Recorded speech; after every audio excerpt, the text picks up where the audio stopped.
So looking nationally, saw Duke over the weekend, and I'm sure you're all ready to give them the title, right? They look good. They did. You can't take that away from them. They look like the team that you hear all the prognosticators and the experts. And the experts, yeah. Well, I went out and I had to agree that, Zion Williamson is Zion Williamson. R.J. Barrett, when he shows up, Cam Reddish, Coach Krzyzewski was lamenting when I went over to Notre Dame and saw him play. We're trying to get Cam Reddish off. Well, they got Cam Reddish off, now they really look like they're hitting on all cylinders. But does that mean, which begs the question? Yeah, does that mean they're going to win it all, or do you take Duke or the field? I think in a tournament you still take the field. Although the thing is, people forget when you take the field, you're only really taking a side, right? Because the other side is eliminating themselves. Duke has nothing to do with that. Exactly. So you really, and even the bulk of your side is all working up to you. So, but still, I think you take the field. I think there's some. I put it this way: I think there's some teams Duke doesn't want to see. I don't think Duke wants to see anybody from the Big Ten that's going to muscle them. I don't think they want to see I don't think they want to see Maryland. I don't think they want to see Virginia again. I don't think. No, they don't want. Yeah, again, because they muck it up, right? And you know how. Right. I don't think they want to see Michigan State.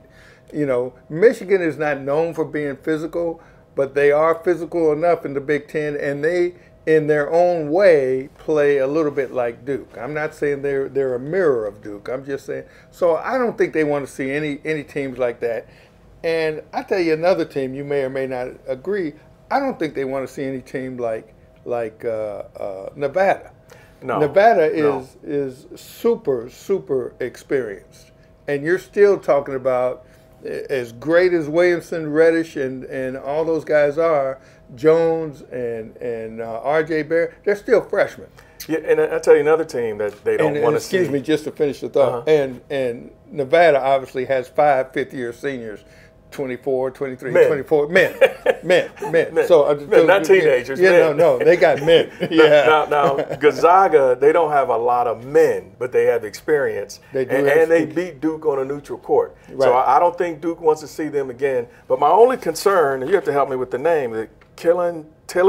My only concern is that he's out again for the rest of the regular season. They said he'll be ready for the tournament. If he is ready for the tournament, you have a 6'10" guy that can defend and that can shoot. And more importantly, against Duke, he can protect the rim. Right, protect the rim, and also Hachimura gives him a little bit of a breather.